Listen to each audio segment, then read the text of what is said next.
שלום לכולם, ואחר צהריים טובים. שמי דוגל, אני מהחוג לשירותי אנוש באוניברסיטת חיפה. יש לנו כאן עכשיו שעה שעוסק בנושא של מתן נתונים, ואחר כך נצא להפסקה. אוקיי? אז קודם כל כמה מילות הקדמה כדי לשים את הפאנל הזה בפרספקטיבה, כי הוא עוסק בנושא שונה. המושבים של ארוחת הצהריים התייחסו לתהליכי הערכה ומדידה מקובלים מצד אחד וחדשניים מצד שני, שקשורים לאיסוף מידע ברמת התלמיד הבודד, ואיך התלמיד וגם איך המורה או המורה מפרשים את הנתונים האלו ומתרגמים את זה לאיזה שהם שינויים לימודיים, החלטות ברמת הוראה ועבודה מול תלמידים בודדים או בכיתה בודדת. אנחנו כאן עולים ל-level אחר שקשור לתגובות מערכתיות ברמה של קבוצת מורים שמלמדים מקצוע מסוים, או בית ספר, או מערכת חינוך עירונית וכולי, ואז השאלה היא איזה החלטות המערכת תקבל ואיזה סוגיות היא צריכה להתמודד איתן שקשורות לשימוש בנתוני או ממצאי מדידה והערכה מסוגים שונים.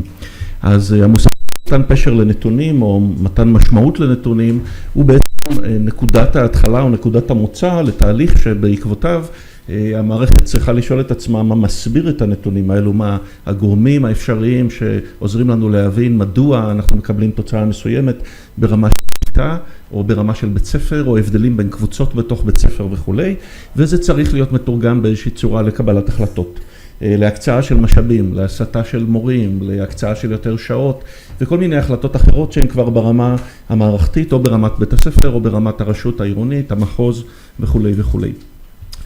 הבעיה היא שמתן פשר לנתונים הוא נושא מאוד מורכב ברמה המערכתית, ברגע שאנחנו חושבים על רמה של מקצוע או בית ספר או מערכת עירונית ומעל לזה, ואני אציין רק 3 גורמים עיקריים בתחום הזה מאוד בקצרה. קודם כל, עם נתונים מרובים, יש לנו המון נתונים מכל מיני סוגים שמגיעים גם ממבחנים שנערכים באופן שוטף ותהליכי הערכה מהצוות, פורמליים ולא פורמליים מכל מיני סוגים, מבחנים ארציים כגון המיצב, מבחנים בינלאומיים, כל מיני סקרים של הרשות העירונית וכל מיני כלים אחרים. אז בית ספר מופצץ בנתונים שמגיעים ממקורות שונים, הם נתונים כמותיים, הם נתונים איכותניים, וצריך יש אותם, לתת להם משמעות, וכפי שכבר שמענו מכמה דוברים, ואפילו בפאנל האחרון, יש המון סיבות אפשריות לכל דבר במערכת החינוך. קשה מאוד לתת פירוש, ואנחנו צריכים לעבוד בצורה מאוד מתוחכמת, לקחת בחשבון הרבה דברים שקשורים להקשר. אז מתן פשר לנתונים במערכת חינוך, בניגוד למה שקורה ברמת התלמיד הבודד, הוא נושא מהמתה.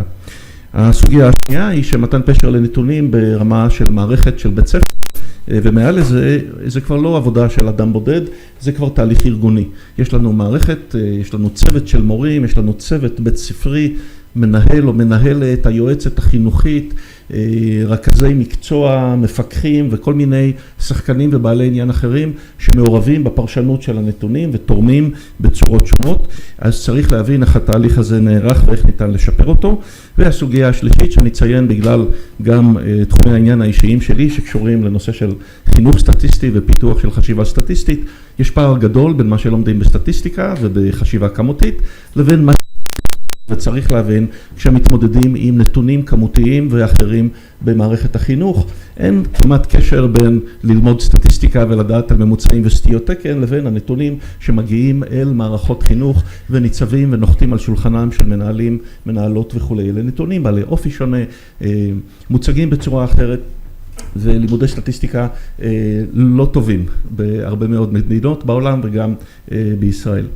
אז על הרקע הזה, הנושא של מתן פשר לנתונים הוא נושא מסובך, כפי שאמרתי, ריבוי מקורות מידע, תהליכים ארגוניים ופערי ידע מקצועי ומתודולוגי, הם מביאים לכך שמתן פשר לנתונים הוא נושא מאוד מאוד מסובך. על הרקע הזה, הפאנל הזה פועל, או המארגנים, ותודה למשה ולמיכל שבנו אותו בצורה אחרת, הפאנל הזה, קודם כל תהיה בו הרצאה מרכזית של קים פרומין מבית הספר לחינוך בהרווארד, לגבי פרויקט שנקרא DataWise, שעוסק בסוגיות שקשורות לאיך מערכת חינוכית ברמה של בית ספר בודד וצוותים חינוכיים מתמודדים עם הנושא של מתן משמעות לנתונים ותרגומם להחלטות מסוגים שונים, תהליך מורכב ולא פשוט. ואחר כך שני מגיבים, גל פישר, מנהל תוכנית החינוך בקרן יד הנדיב, וסאלי עווד עספור, מנהלת בית ספר הג'יאל לקויות למידה בנצרת, יגיבו ויוסיפו מתוך נקודות הראות המקצועיות שלהם ביחס לתהליכים שקשורים למתן פשר לנתונים ושימוש בנתונים בהקשר המערכתי יותר. כל שלושת הדוברים, אני מפנה אתכם לחוברת הכנס, יש להם רקע ניכר ומשמעותי בעבודה בשטח כמורים, כמדריכים, כמחנכים ובתהליכים ניהוליים, ויציגו את הפרספקטיבות שלהם ביחס לסוגיות האלו. אז יש לנו שעה ברוטו, הרצאה של כחצי שעה של קים שתתחיל, ואחר כך גל וסאלי שיגיבו בקצרה, ונקווה שישארו לנו מספר דקות לשאלות ותשובות, וכמובן נוכל להמשיך לשוחח בהפסקת הקפה אחרי זה.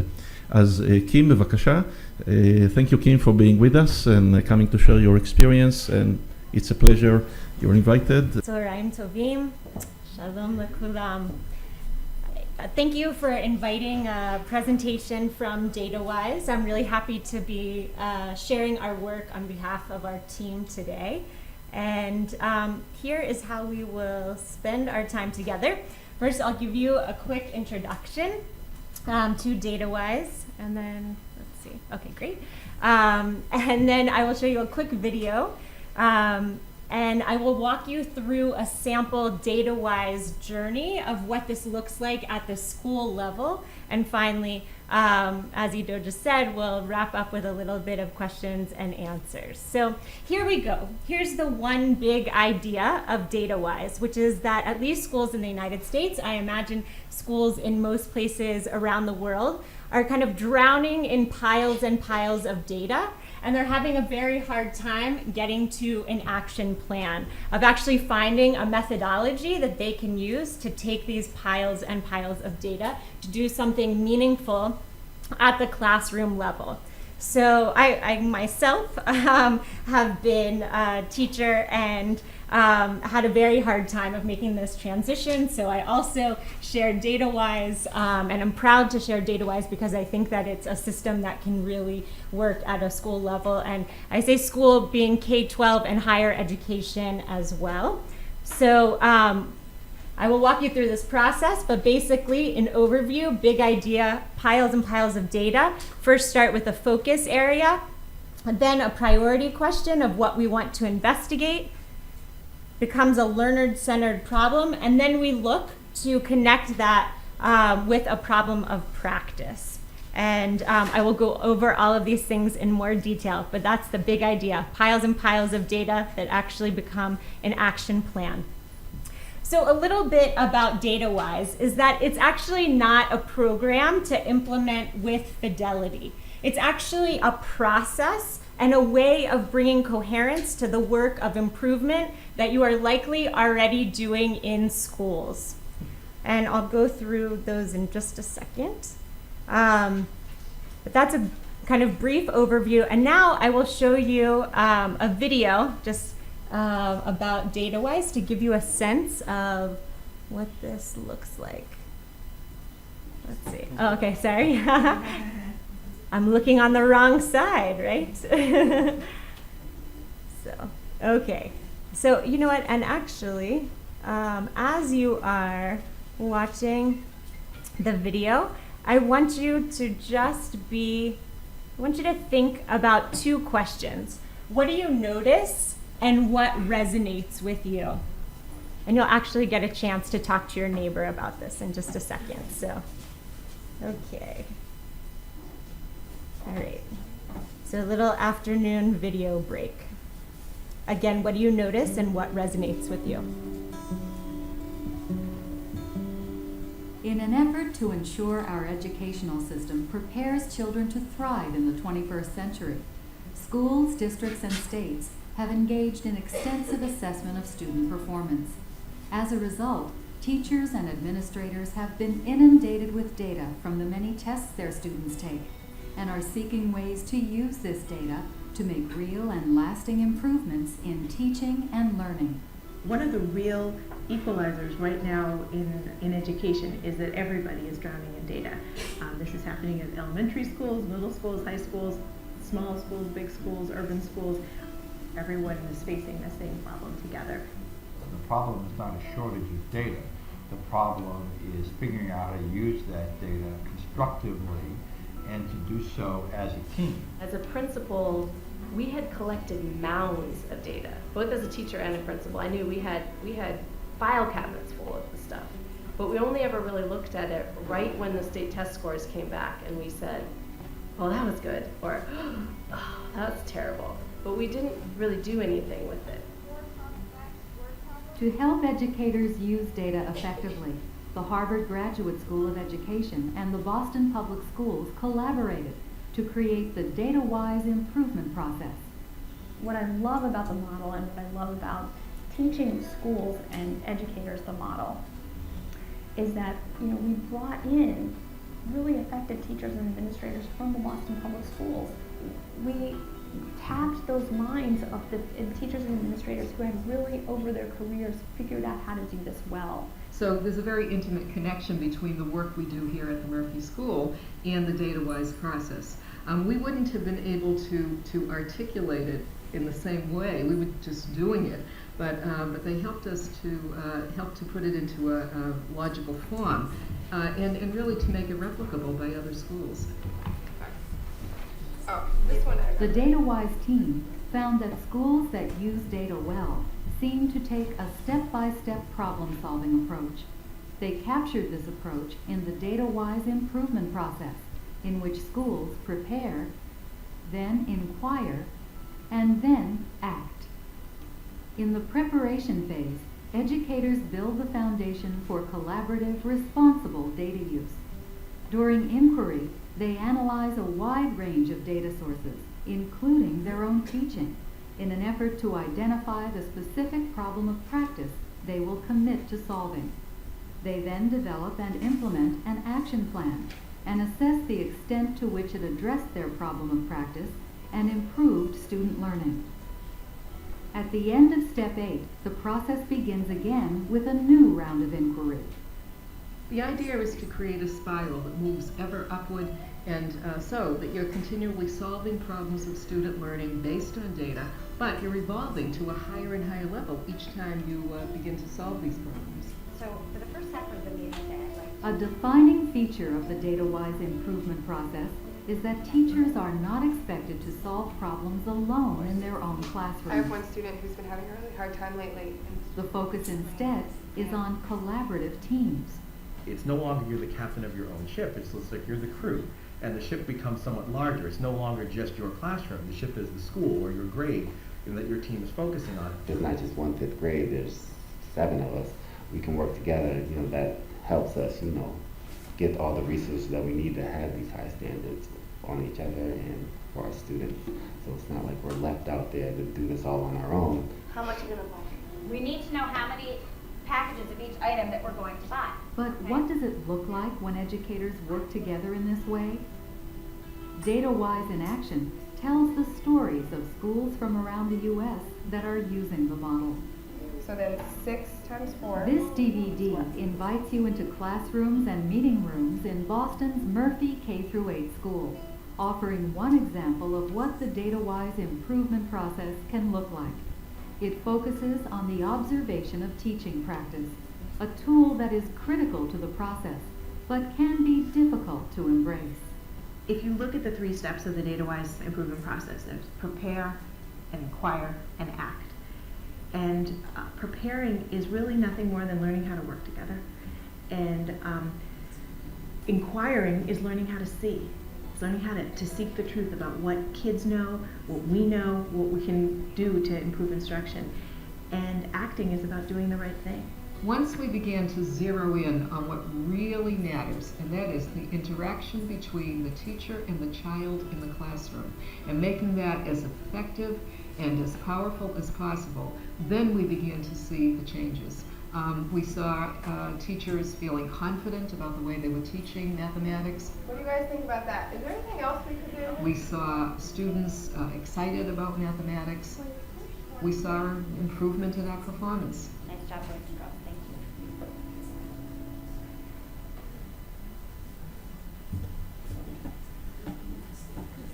you. Oh, thanks. Okay. Oh, let's see here. Just go to PowerPoint.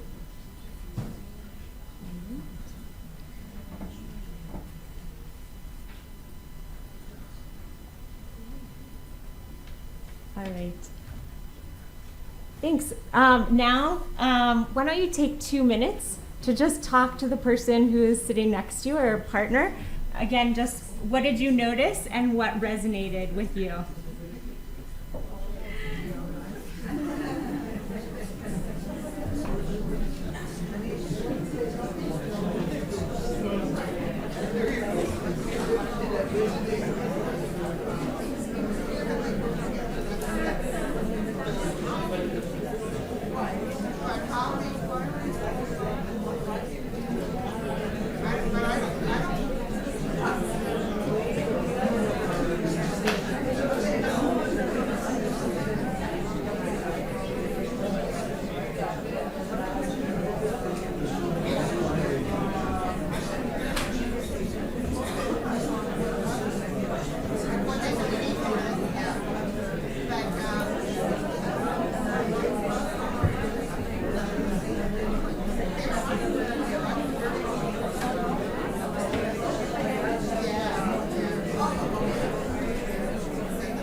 Too short. That's funny. Okay, in the interest of time, I think I'm going to bring us back together. But I'd love to have you share out. I know because these are 2 back-to-back sessions that it's hard to sit for so long, so I just wanted to invite a little bit of conversation and a little bit of momentum at this point in the day. But I would love to have, does anyone want to raise their hand and just share what you just talked about with your neighbor of what did you notice or what resonated with you? Yes, in the front, sorry. No data. Okay, no data. Uh-huh. And the collaboration, which is good for everything. Mm-hmm. Okay. Mm-hmm. So no data but collaboration. It's interesting that the graduate school of education is heavily involved in it. I wonder who initiated it. Is it a need that came from below, from the system, or is it something that came from outside, from Harvard? Why are they actually doing it? Was there a problem that the school system identified that needed external help? Or is it? Okay, and the need was coming actually from the schools and pressure from the State Department to show improvement with tests that were being returned. One other comment before we jump back in? Yes? Just a request, if you could explain more about the process, because the Yes. video doesn't show that. That's perfect. Okay, perfect segue into what we're doing next. So I actually am going to, the next part of the talk is actually a sample data-wise journey, which is going to actually walk you through the process specifically from a school perspective, so you'll get a chance to understand what this looks like. So here is the school that we'll use as an example today. Welcome to BART, which is the Berkshire Arts and Technology Academy, which is a public charter school that is in Western Massachusetts, so the eastern part of the United States. The school in particular serves 276 students. That's a pretty small school because it's grades 6 to 12. So all of the schools that participate in DataWise are expected to document their process with something that we call a journey presentation. So I'll actually be sharing the slides from that school. And so you'll get to see their process and then the evidence that they use as well. So just a little bit more about the school. Here are some student demographics. We see in this particular school that it's majority white, low-income students, which is consistent with this area. And it's important to note, as you see from the graph there, that there's about an average of 50 students per grade in the middle school and 25 students per grade in the high school. So the high school is considerably smaller. And now we will dive in to Michal's point of what does this process actually look like.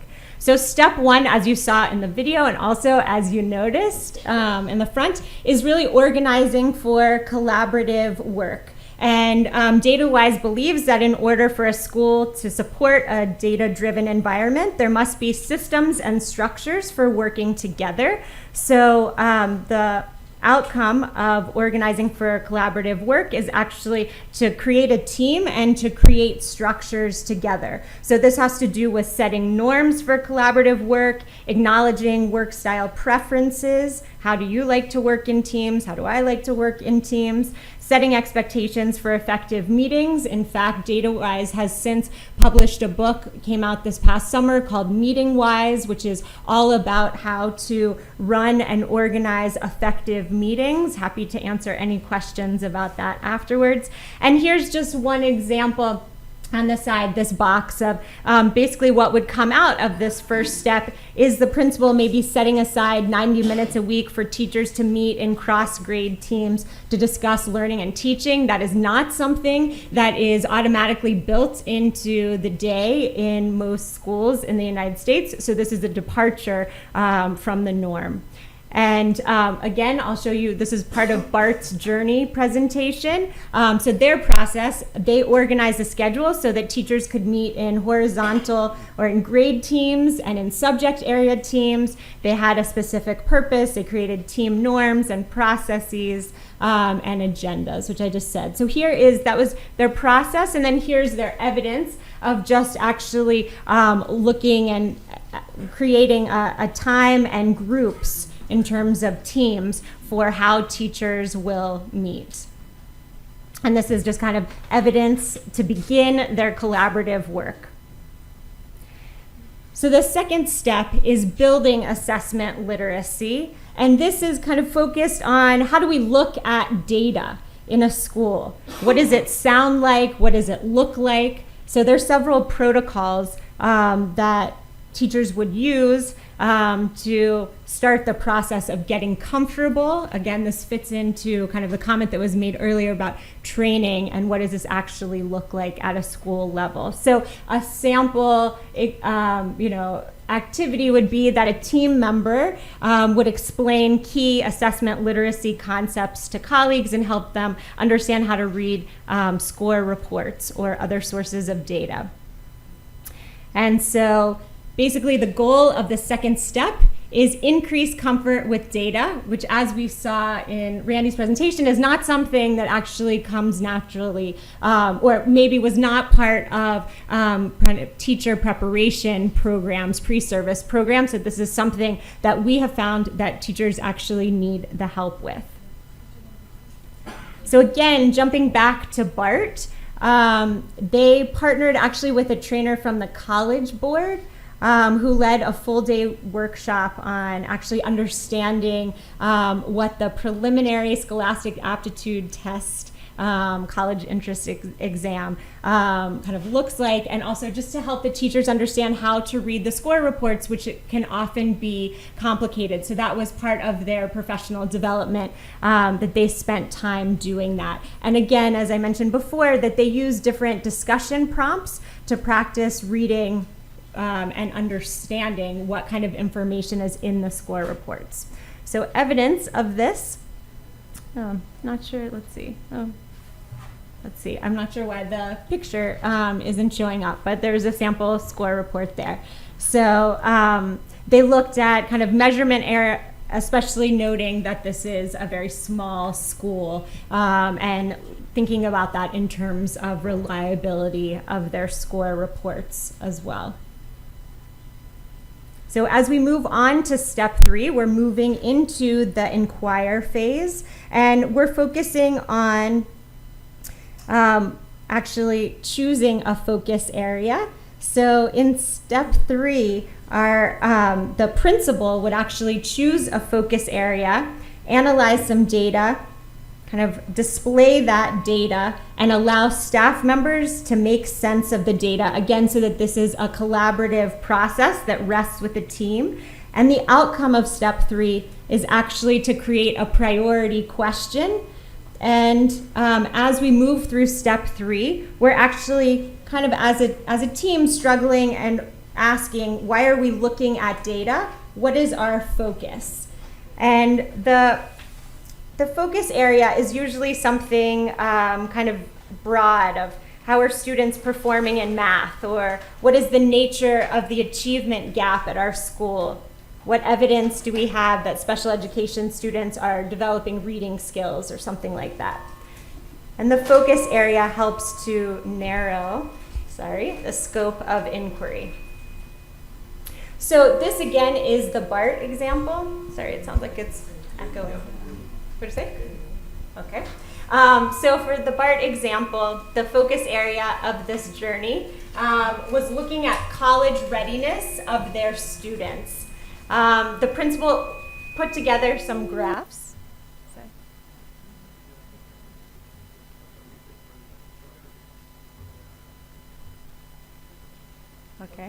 Okay, great.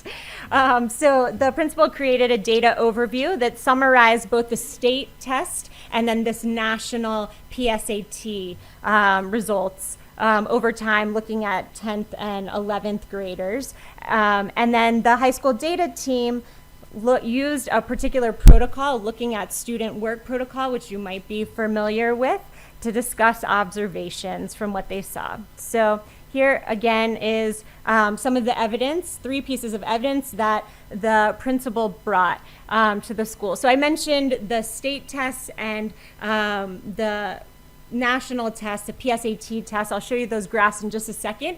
But the principal also brought to this meeting a piece of qualitative data, which I think is really interesting. So basically, there was a student who was salutatorian. That means not the valedictorian, not the top of the class, the second in order of a graduating class. And basically, the student went to a local college, and came back to the school at the end of her first semester of college. She came back to her high school very angry. She went straight to the principal, and she said, I just got my grades back. She went to a kind of progressive college that gave narrative grades. So she actually had a kind of written format, a narrative format of what her professors had said about her performance in her first year of college. And actually, they were quite tough in terms of looking at her work. Although she was second in graduating from her high school class,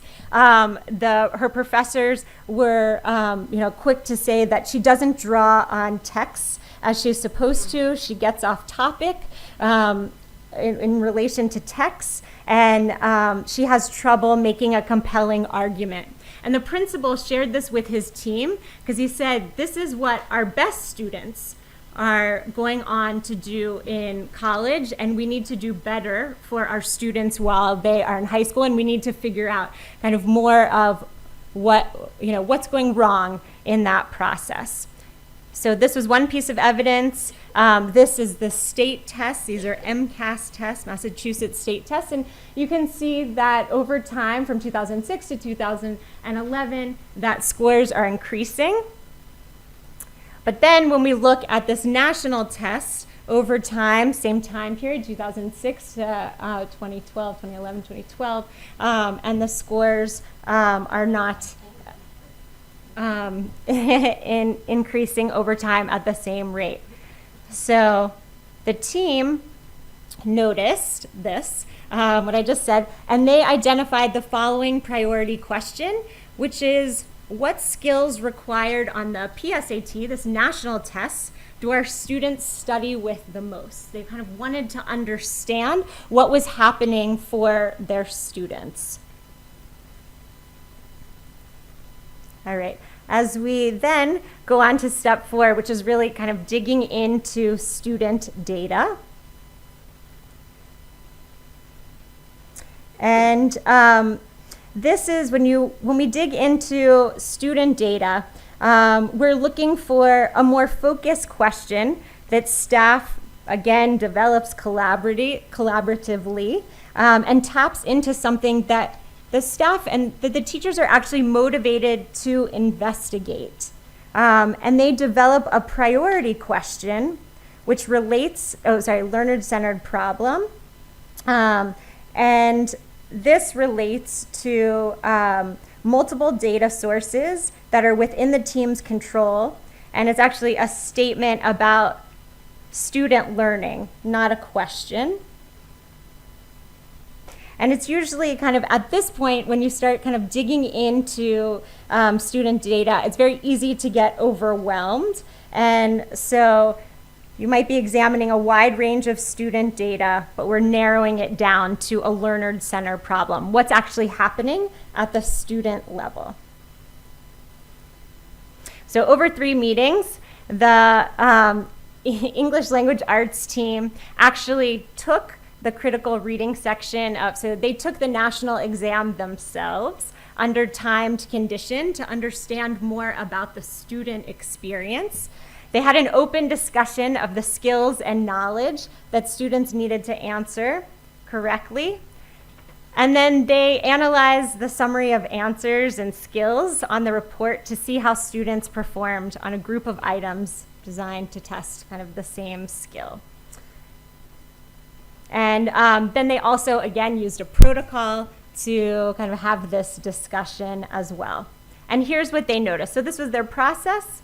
And we also, at this point, use, I'm sure, something that you're all familiar with, the ladder of inference, I guess, Peter Senge's work. And we encourage all teachers to kind of stay low on the ladder, especially when you're having this discussion, and to ground discussion in evidence. So you're staying on the lowest rung of the ladder and grounding discussion in evidence. So the BART teachers kind of dug into student data. Thank you. I feel like I'm on The Bachelor. All right.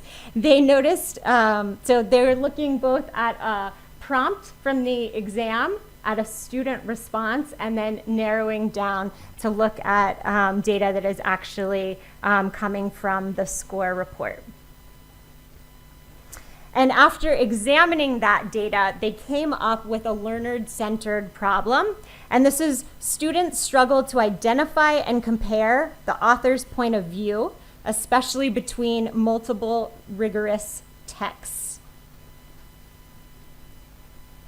So now we are moving on. The idea of step 5 is to connect this problem for the student problem to a problem that teachers are having, and to come up with a problem of practice. And teams do this by examining a wide range of instructional data, getting clear about the purpose of observation, and coming to a shared understanding of what's happening in classrooms. So the team at BART talked about the components of effective lesson on identifying author's purpose, and then teachers went into each other's classrooms, they videotaped themselves, they watched the videos during a team meeting, and they used a protocol to help them analyze the observation. Here's a literal snapshot of going into classroom teachers' rooms. And here are some of the observations that they noticed when they did this, which helped them identify the problem of practice. So they noticed that when asked about the point of view of an author, students often reply with their own point of view, not the author's, but their own. They noticed that the majority of class is spent on tasks that don't require every student to be actively working on something. Some students are working, but not all of them all of the time. And then also they noticed that basically the lesson left little time for students to practice heavy lifting that comes with complex analytical tasks. So that was not happening in their classroom. And this, again, because it's done collaboratively, it's not the principal coming in and telling teachers this is what's happening. This is teachers taking this on themselves, looking at each other's work in their classrooms and coming to this conclusion. Very powerful, I think, than receiving this in an observation. So the problem of practice that was identified is that as teachers, we do too much of the thinking for our students, which means they don't have opportunities to independently practice identifying an author's point of view or comparing points of view across rigorous tests. So now we've gone from piles and piles of data to now this is something that is actionable that I could do in my classroom, but what's more powerful is that we've done this together as a team.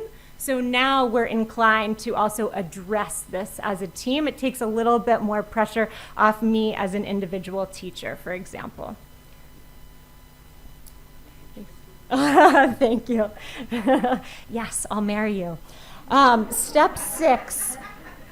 Develop an action plan. So I think at this point, we've gone a long way around the swoosh before actually getting to the point of developing an action plan. And I know that often as a teacher, I actually had a 2-step process, which was look at data and take action, or sometimes it was look at data and don't take action. But here we are in the late phases of this process, just getting to the point of developing an action plan, which is deciding on instructional strategies, agreeing on the plan of what this will look like in classrooms. And so here we are. Here's the example of Bart's action plan. And step 7, I'm just gonna run through that in the interest of time. Step 7, planning to assess progress. And I think this really speaks to me because I think that in life, we often act without a careful plan in place for how to evaluate whether our actions were successful, right? But step 7 helps to ensure that before we take action, we know what success is going to look like and how we're going to measure it, right? So here is the assessment plan, short-term, medium-term, long-term. And then you have, finally, we actually get to step 8, where we can actually act on our assessment plan, our action plan, and then assess it. So let's see. So the team implemented the lesson plans, and then they discussed evidence of that. And they also created a bulletin board in the main hallway to capture progress in student work and interim assessments and to really celebrate the success of what they were doing. And the evidence that they found actually is that over time, students were able to identify the author's point of view. Students could compare the points of view of 2 authors. They had improved PSAT results and interim assessment results. And just in conclusion, I just want to reiterate again that that the DataWise process is that. It's a process. It's not a program to implement, so it's not yet another thing that schools have to do, but it's a way to bring coherence to the work of improvement that you are already doing. Thank you.